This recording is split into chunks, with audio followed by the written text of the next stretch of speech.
Welcome to The World Today. I'm Waqas Majeed Khan. Today we are talking about an unfortunate incident that took place in the US. An exchange student, Sabika from Pakistan, died as a result of that school shooting. We'll be talking about that in detail.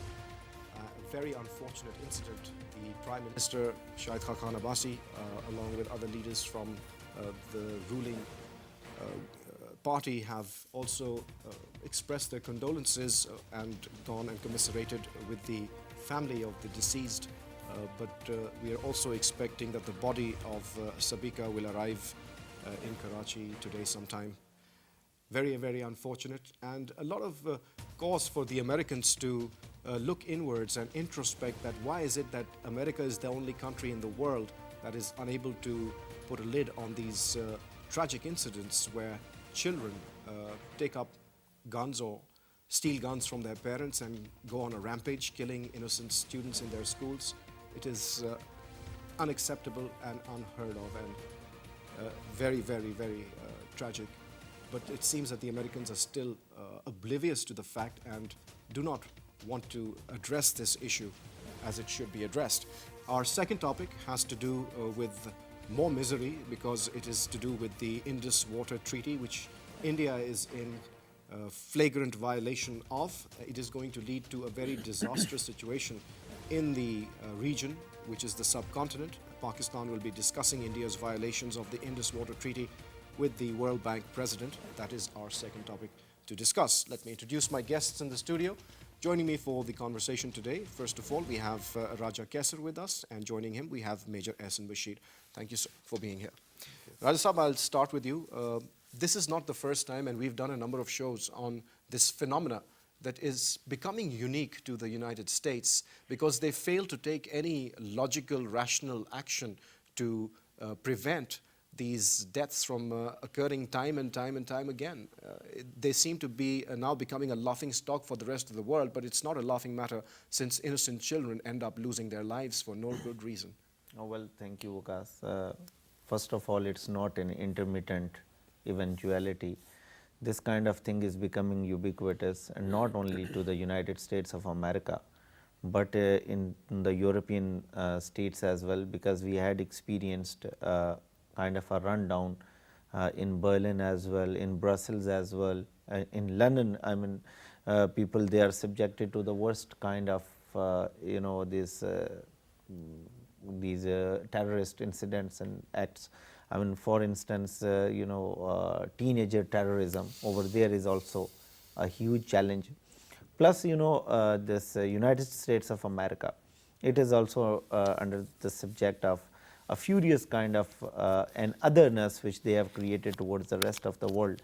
And plus, the way Trump has hate-mongered during his presidential campaign and his subsequent election as the President of the United States of America had put the things on the tenterhooks. And what we are seeing and experiencing right now is the worst and the dastardly form of incidents which are becoming very frequent in past a few months. So this incident of Sabika Sheikh is very horrendous, very tragic, very heartrending and very poignant. But at the same time, it raises some certain and fundamental questions that why United States of America is not unable to curtail or why United States of America is unable to curtail these kind of incidents. Is this some kind of deliberate silence? Is this criminal silence? Or is there any subtle or a tacit legitimization or approval to these kind of incidents? These are some very basic questions. At the same time, what we are seeing right now as a global phenomena is the rise of right, and a ferocious right is on its rise. If you see from India down to America, we come across a strange phenomena that right and the orthodox and the conventional politics is on its rise, hate politics is on its rise. We are living into an age where it is post-reason, post-rationality, post-truth, post-fact age. I mean, people, they have constructed their own versions of reality, their own versions of narratives, and they are becoming so forceful over this. And plus, they have been very sharpened with this advent of the technology. For instance, this 3D technology, this 3D printing has become a great and grave challenge in the world. Because very recently I was coming across a news, because with that 3D kind of thing, you can actually make things happen on your own. A pistol was made by someone, and an assassination has also taken place with that technology, and a reported one. So, these kind of technological things, plus access to the arms and ammunition, and at the same time the promulgation of these rhetorics and the narratives that Muslims should be banned into the United States of America, and kind of Islamophobia which has been spread over the Europe. These are emerging as the grave challenges. The United States of America also needs to realize a fact that this trend is very disastrous, not particularly for one community, for one ethnicity, because if you see a gun shooting incident took place a few months before, and the affectees were the US citizens primarily. So, these kind of things, they equally by and large affect all and sundry. They are never restricted to one particular community, to one particular ethnicity, or to one particular religion. So, these kind of identity shifts and these kind of radical these maneuverings, they are going to take United States to a next level, perhaps where they will be further vulnerable, further insecure, and at the same time the pursuit of the policies which they have taken up towards the rest of the world and their dichotomous application. This also raises some more questions than answers in itself. So, this is very disastrous trend, and it is very heartrending losing a very young, brilliant, dynamic Pakistani girl who was on to an exchange program, and who we had been following the news, and the way she was determined and was persistent and perseverant to serve Pakistan. So, it is really heartrending, tragic. My heart goes out for her and for her family, but at the same time this is very lamenting and very.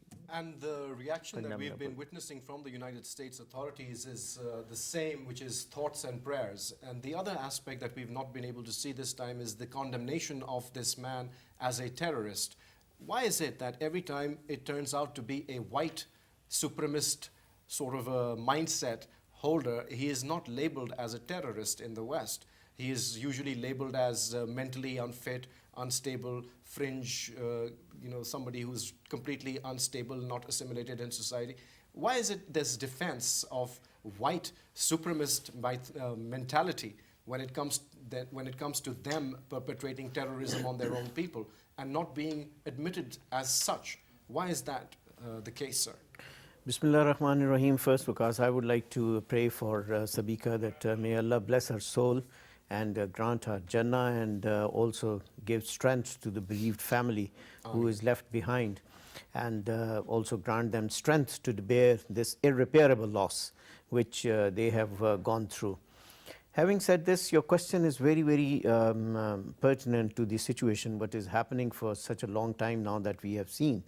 That whenever this kind of an incident happens, well, you're absolutely right in saying that once an white is involved, an individual from whitish breed is involved, then all the things are just being hush-hushed, and nothing concrete comes out of it. The definitely, and this incident once happened, there should have been a very reactive attitude which should have been shown. The individual should have been arrested, and a particular investigation should have gone in as to why these kind of things. This is not for the first time that in America this kind of thing has happened. If you remember, in the last year and in the last year, there has been number of incidents in different institutes of America where this kind of firing incidents have taken place in the educational institutes of America, where the young individuals are involved. They do not really care for which kind of people are out there. They were not, they were just doing it. This rampage was not particularly aimed towards Muslims or any one particular, category of students studying in their institute. But it was it was a firing. They go in and just fire along and then create a havoc and do it. If I may say that, Waqas, then this is basically a phenomena which has erupted in America itself, who is basically talking a lot about terrorism all over the world. And this is basically what the global terrorism is. They need to understand that. Where your society is so free and so open that they can go in, no one there in America today, I would say, that is safe from the clutches of these terrorists. Those who are roaming around on the streets of America, Americans need to understand that for themselves. Instead of criticizing the others world over or trying to project themselves and being involved in these kind of heinous crimes elsewhere in the world, they need to basically look into themselves. Well, sir, here's an interesting statistic. More American school students have been gunned down in their schools than American fatalities in the battlefield in Afghanistan. Can you believe that, sir? This year, more children have died in their schools as a result of school shootings than soldiers in the battlefield. That in itself is a huge commentary on what the situation is in the United States. Absolutely, Moreover, absolutely. sir, they're unwilling to accept the responsibility that it is their very lax gun buying laws which allow these things to go on ad nauseum, and they don't want to do anything about it. In fact, one of the politicians in that area where this happened started blaming the doors of the school rather than guns. So that shows you the mindset of these people, where they keep promoting violence and gun culture and do not want to really address the real core issue, which is the sale of guns without proper rules. No, that's absolutely right, what you are saying, and that is what is at the moment required out of them, that they need to understand that what are they selling out there. Are they selling this thing? They are not educating their own people. Their own children are not being educated inside living in America. The children and the lives of the Americans are no more secure. I think they need to understand that, and they need to, instead of criticizing people elsewhere in the world, they need to understand what is happening in their own society. Now, because of that drift which they are doing, and two standards which they have a different standard for their own people, and for violence which they do in their own country, they have a different standards to evaluate that, and they have different standards for the rest of the world if anything of that sort happens in which you are trying to refer into the battlefield.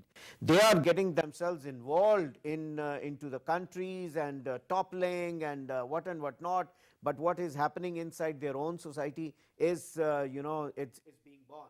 This criminality is getting stronger and stronger in America. A lot of it also has to do with karma, sir. If you look at their policies that they are pursuing around the world, that is going to have a blowback effect, and the form of that is karma, as they are witnessing it happening in their own schools. Innocent children are being killed as a result of their policies by themselves.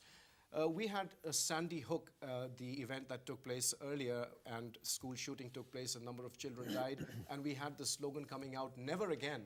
And it has happened again and again and again and again, and it continues to happen again.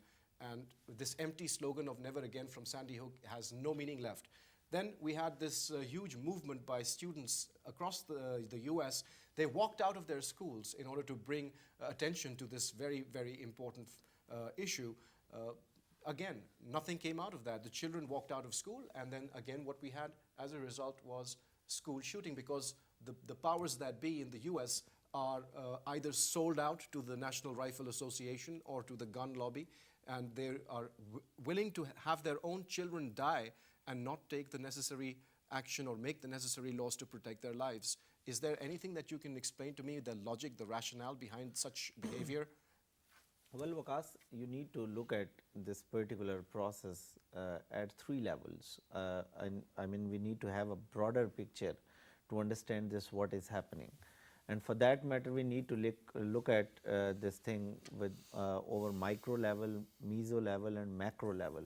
over micro level, if you see the kind of military industrial complex and the way the United States of America has been hijacked and jeopardized by the military business and by this private arms ammunitions and the National Rifle Association and all these kind of things, the free access to the arms and ammunitions and rifles. So these kind of things, they raise vulnerability many folds. And at the same time, when you look at the state level, the kind of policies are a kind of a criminal silence over the issues, as you were mentioning that he blamed more door as compared to the gun. So these kind of things, this kind of dichotomy and this kind of paradoxical reaction towards a particular thing is also very problematic. Plus at the macro level, this has got to do with the foreign policy of the United States of America as well. The way they have multilaterally engaged into each and every country, the way they have swept across every country, creating nuisance, disturbance. But what would you like to say about the mindset of the perpetrator of such a crime? He was wearing a T-shirt which had "Born to Kill" written on it, and he went around telling people that I'm going to kill you, and then proceeded to do that. What sort of a mental sickness is that human being afflicted with, which makes him, do such actions? Yeah, see, they. It is this American, racism, this mindset of racism and white racism. supremacy, which is also but these are the people that are the supporters of Donald Trump. Yeah, this has got to do with the American exceptionalism as well, American creed as well, plus white supremacism as well, white man's burden as well. So this is the continuity of a mindset. But at the same time, what is even more astonishing is that there is no concrete action again taken place, and even the preceding incidents and the events which had taken place had never been met with any kind of befitting response or any kind of conclusive action which could lead to the formation of a coherent monolithic strategy or a policy. The strategy is basically thoughts and prayers. That's the strategy. Thoughts and prayers is the strategy. So, and at the same time, what they are cultivating into the minds. What is my point of quandary is that they have made a very nice lexicons for these kind of things when their own people do this thing. This is they will label it some kind of syndrome. They will call it some kind of psychological paranoia. Right. At the same time, they would label it some, mental imbalance. Yeah, mental imbalance, and they would justify it under the guise of that, and then they will cover this. And they will not call it terrorism, which it really is. Yeah, which it really is. But at the same time, if any other community are primarily Muslim, if they kind of do anything which is not even near to the intensity of this No, thing the Palestinians standing up to their right, being unarmed and shot to death, are the ones who are called the terrorists. So but this is the kind of dichotomy, narrative that we are living with in this world today, which is, as you mentioned earlier, completely the opposite of truth. And that is a very difficult world to survive in, because now that we have started challenging what the truth really is and replacing it with our own versions of truth, then it is a very, very problematic situation that we are looking towards. Well, our hearts go out to the victims of this deadly massacre, and we also hope and we pray that the US government wakes up to this very, very serious issue in American society and tries to deal with this monster. So let's move on to another very important topic, which is closer to home and far more serious, and with serious repercussions for our future, sir. Of course, I'm talking about the decision to approach the World Bank president to discuss India's violation of the Indus Water Treaty, sir. But this is not new. We've been talking about this issue for quite some time now, sir. Why is it that on our side we are so slow and not proactive enough when it comes to dealing with this very, very important and thorny issue, sir? I think, Waqas, this is a very sad state of affairs at the national level, that the awareness regarding this very important issue is, declined for a very long time now. As you have also mentioned that at different forums, this has been agitated, no doubt about that. There has been a number of seminars on which I have been part of a few as well. People have come up and talked about it at length. They have come up with the strategies and everything. But then at the same time, nothing seems to be happening on ground. Now that is more important. Whereas the Indian, which is our number one enemy, they know that this is the most important weapon basically to absolutely destroy Pakistan. If Pakistan has got 70% of Pakistan land, or the people, they live in the villages, and they are mostly dependent on the agriculture. So agriculturally, we will be having our lives will become miserable if we So do not grow. agriculture is the backbone of Pakistan's economy, and they are breaking our backbone. And if your that is the reason. backbone is broken, what are you going to do, sir? Absolutely, and that was the reason, if you remember, that this treaty came up in 1960, in which Ayub Khan and Jawaharlal Nehru, they both, they signed an Indus Water Treaty, was signed in 1960. After 1960, then just see that what kind of reservoirs have we created and what kind of reservoirs on the other side the Indians created. They always knew about it, that we will be dependent on Beas and Ravi and Sutlej, and these will be flowing in, and from where they can choke us. So they were working on that strategy, but unfortunately Pakistan has not worked on that kind of strategy as to how to preserve and reserve and have sufficient reserve of water in times to come, once if this kind of situation arises where India controls the water flowing into Pakistan. Well, that's what's happening right now, sir. Now that's what's happening, because they were always trying to build up the dams, and they were trying to steer the water which is basically meant to flow into Pakistan. But they have got their own reasons to do it, because if they are sitting at the top and they're sitting on the stream which is flowing towards Pakistan, and they can steer that stream anytime and that is what they are doing now. So we should not be only blaming here only India for doing something nefarious or something, but we need to understand what we have done also in these all along these years. Let's be accountable, let's make us also accountable for that. And if we understand that yes, of course, this is an alarming situation has now been created, then I think leave everything else and let's address only this very important issue. The rainwater is getting, scarce.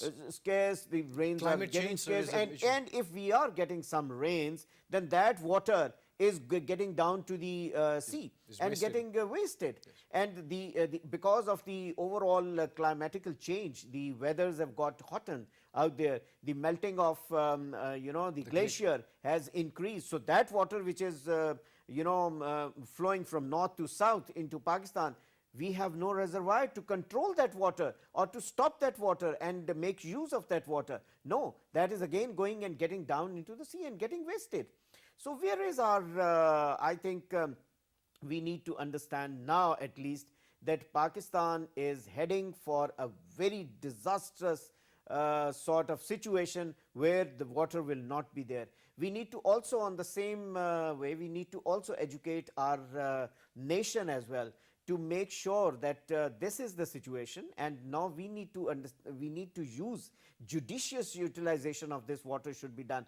We see this water being used, and there are nations. I think if I may say just like that, is it relevant, Waqas, or not? I am not very sure. But had it been Japan, and if scarcity of water had been experienced in Japan and today, and if one call would have been given, like, let's see that we will not waste a drop of water anymore, let's conserve water, I think the whole nation would have surplus water by within next 24 hours.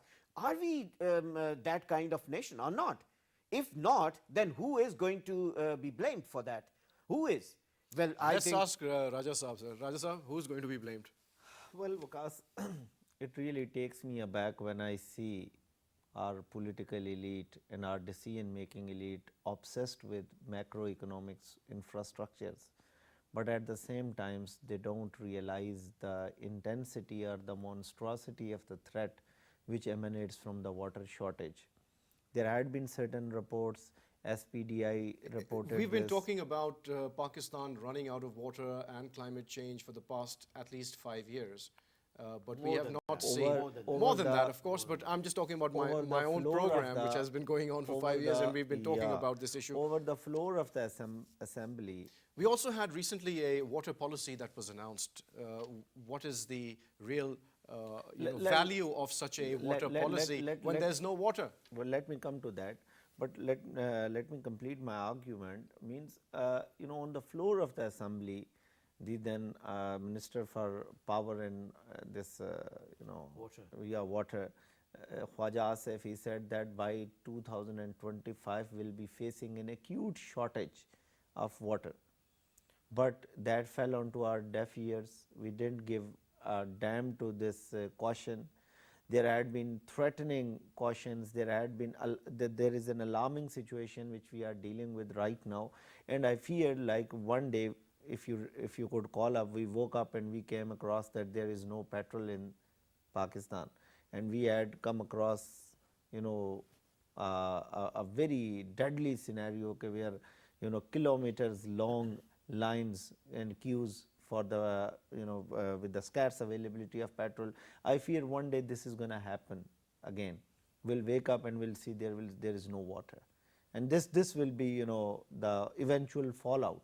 So reason being that we haven't been able, or we have failed to securitize this issue. That environment is something which has its everlasting impinging onto the security of the state. We always considered it as a issue of low politics. We always considered it as an issue of nugatory concern. We never gave it the due consideration. We never planned it accordingly. And now coming to your point, that what significance does this water policy has? See, just merely making a document without the realization of the gravity of the situation, it is good for nothing. We had been privy to the many developments in the past where we had where we have had a copy paste of certain policies of the Western world, and that were almost they were quashed with the time, and they didn't do any purpose, and they didn't serve any purpose.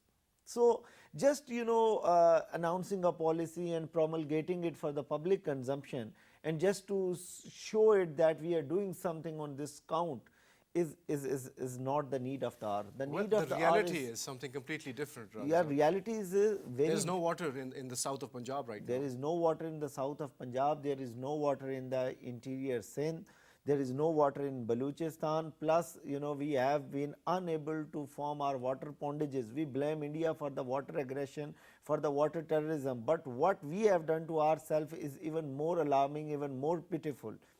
Reason being that, tell me, in past 20 years, say 30 years, had we been able to form any big pondage of water where we could store our water? No, we are still living with those water storage pondages which we developed in 1960s and 70s. That's it. World community is not ready to fund us on these things. We have been unable to amass the support of the these world financial institutions over the Amir Basha Dam, because we could not convince them. Our diplomatic capital, as I repeatedly say, and I had been saying repeatedly, is very disgusting, is very base. We have never been able to present our case with the serious, in a serious attire. Now, this is a very good point that you raised, because earlier also we had reports of Pakistan taking its case to the International Court of Justice, taking the situation to the World Bank. Earlier also we lost to India on a number of occasions because we didn't have a good lawyer. Our lawyer could not present our point of view adequately enough to win our case, which is the right. Even though we are morally on the right path, we are unable to convince Waqas, the powers that be, because we don't have the right human capital. Yeah, see, when you will send a bureaucrat to represent your case, that holds a legal significance. But we're doing that again. That holds a legal pretext, that has a legal nicety, that requires legal nitty-gritty, and a bureaucrat goes over there to submit or to present your case, who has his own limitations, who has constraints on his decision making, who is more concerned with his own job and his job, dynamics. But the fact remains, what Jamaat Ali Shah did to the case of Pakistan's water scarcity and this India's water aggression, that's an open secret right now. So, this is something which demands a very serious introspection, which demands a very serious kind of accountability, plus a change of mindset, because to this date we still don't consider environment a significant, a robust or a substantive threat. Unless and until we don't realize the gravity, you see, identification is the first step towards rectification.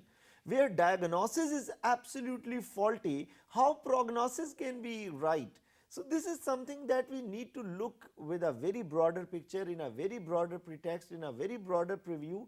Plus, we need to engage technocrats, we need to engage technical people with the technical acumen. Raisa, we've already spoken and we've gone over these things over and over and over, but it seems in your program, and it seems that that hasn't really made any difference. But Majeed Sahab, I'd like to ask you this question. Supposing, God forbid, we again are unable to put our case properly in front of the World Bank, or the President does not for any reason do the right thing and force India to make the necessary changes to the structure of the Kishan Ganga project, what will be Pakistan's option, sir? Well, I think options are, as far as the water is concerned, or the Indus Water Treaty is concerned, the options are very limited. In that way, the only option is that we need water, and the water should be flowing in, and maybe it gets extended to another couple of years.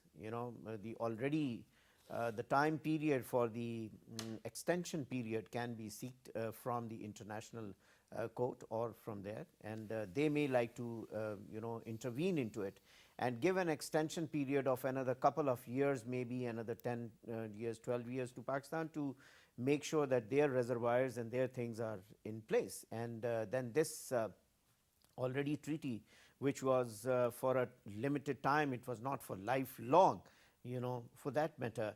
So then that means that this is one option which is there with us. The other option is that we have to bear this brunt, and the nation has to But also, sir, if you look at the statement that was made by Prime Minister Modi of India, he said that blood and water cannot flow together, and he also further went and said that he will not let an extra drop of water enter into Pakistan.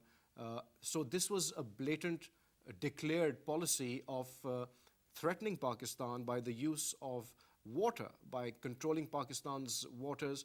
India is playing a dirty game in the region. Now, how can we deal with this particular aspect? So do you think that it has the potential of leading into a very, very serious conflict in the region, or no? I think very serious consequences can happen, and very serious situation can develop, and very fast it can develop. With the reason is that obviously water is something which is definitely required.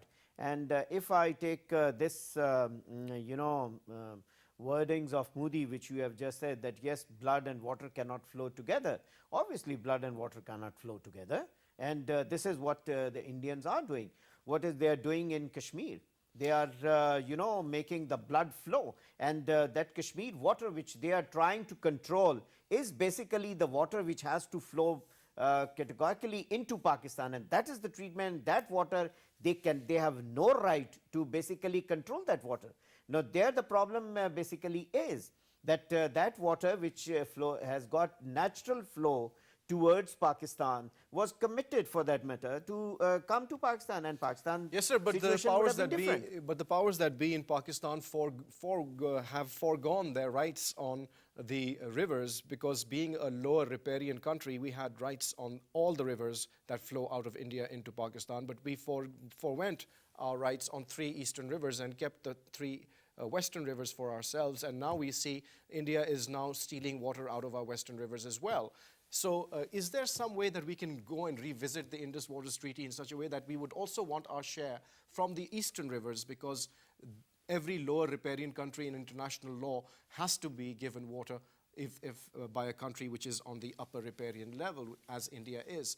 Is there any chance, Raja Saab, do you think that we can make any significant case in this particular context that our low riparian rights as a country are also being violated by India? Well, Waqas, there are two things. One, I happened to read this Indus Water Treaty, being the student of international relations.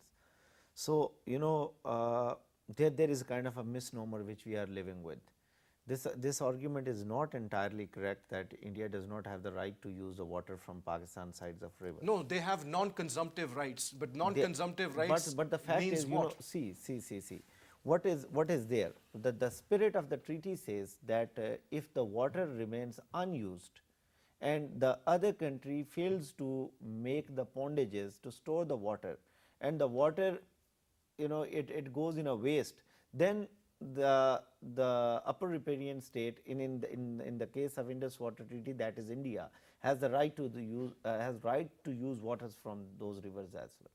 So, again this puts onus on our side that we have failed to develop pondages, one thing. Secondly, in international law, that I had, and then you are privy to this fact, we had been proclaiming and pronouncing this thing time and again from your program, that we need to have a very sound lawyer for that matter, because there is a provision in international law that is called as rebus sic stantibus. That means that over the change of the fundamental circumstances, you can demand the revision in the treaty provisions. This is what Pakistan needs to do. This is what Pakistan has failed to do. This is what Pakistan should have done. Because of the fact that fundamental circumstances have altogether changed, Pakistan is about to face a desertification. You are going to be you are going to face an acute shortage. You are going to be starved of water completely. That presents a very doomsday scenario and kind of a apocalypse. If you see if you see with the real monstrosity of the situation. But since we don't have any person who could represent our case validly, adequately, and with the merit which it demands. So, there is, as I mentioned, there is a provision in international law that Pakistan can ask for the revision of the treaty, and World Bank is an arbitrator. It's not just India who will be adhering or acceding to this thing. When you will be putting your case with facts and figures and with empirical evidences and giving them the reports and making them aware of the real-time situation in the Pakistan, and then you will ask for the treaty revision, I believe it will be a changed scenario and things can go in favor of Pakistan as well. But for that matter, you need a will. When there is a will, there is a way. If you just want to persist with the run-of-the-mill stuff and with the blaze diplomacy and with this foreign policy outlook as anachronistic foreign policy outlook as we have right now, so that is going to go and that is not going to serve any purpose, and that is not going to earn or amass any favor for Pakistan. We are continuously in a denial, we are persistently hostage to a denial, and we think that things are going in our favor, and we believe that nothing is wrong, nothing is faulty, everything is all right, things are peaceful, serene, all right. A very unfortunate sort of depiction of the situation, but I find it hard to disagree with you, Raja Saab, over there. Majid Saab, we also have a phenomena where we have daily violations on the line of control. The Sialkot sector was under attack yesterday, day before yesterday, and a day before, this is Mr. Modi going to Kashmir to inaugurate the Kishan Ganga project. The entire city was deserted. There was almost a curfew. In fact, there was a call for a boycott of Modi's visit to the Kashmir Valley. That took place. 9 people have been killed on both sides of the line of control as a result of Mr. Modi going to inaugurate the Kishan Ganga project. More violations by India on the line of control. A situation is getting out of hand. The belligerence with which India is behaving in the region, how is Pakistan going to be able to deal with this belligerence in the coming days and weeks, sir? I think Pakistan is doing the right thing at the moment also, that Pakistan is restraining itself and trying to see that these kind of violations will only escalate the situation. And Pakistan is in such a state that Pakistan does not want to.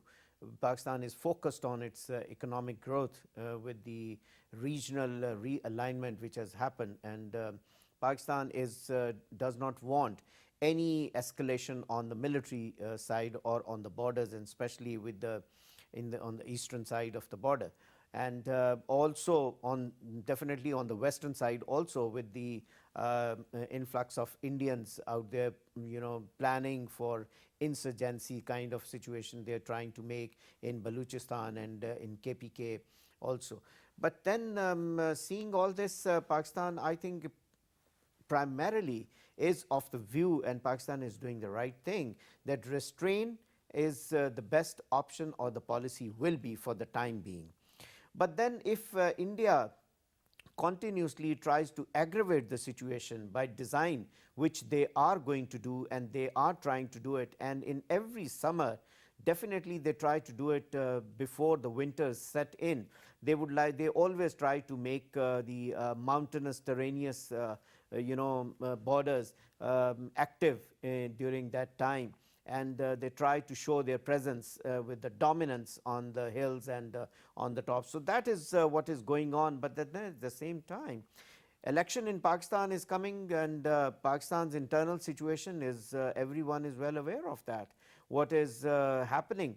So they would like to cash on that as well. So that is one strategical move by India at the moment, that try to create a disturbance in Pakistan, so that Pakistan does not meet that time frame in which Pakistan is set to go on to that economic growth period, which is just 2 years from now onward, from where Pakistan is going to make a takeoff and real takeoff. But they want to retard that time and want to take Pakistan a little behind that, so that they can put their dices on the chessboard at the right place. So the India will continue to do these violations and would like to disturb overall situation on the border for that. But Pakistan is controlling, I think, is doing a wonderful work at the moment.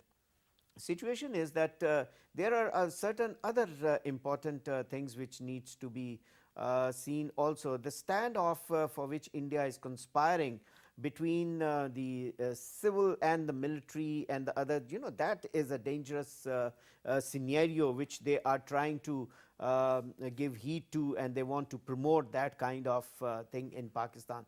Pakistan needs to watch on that. That is very important, because that internal situation, Pakistan has to have very peaceful internal situation also. Though we need to have classically the borders should also be peaceful, but with the presence of India and so many others, well, that is I don't see, at least in the near future, that these will keep happening. But then internal peace is very important, and Pakistan needs to watch on that. Absolutely, sir. Thank you so much for taking out the time and sharing your views with PTV World. Well, you heard the conversation, and as always, we urge our viewers to draw their own conclusions from what they've heard. And that's all the time we have for this program. It's goodbye.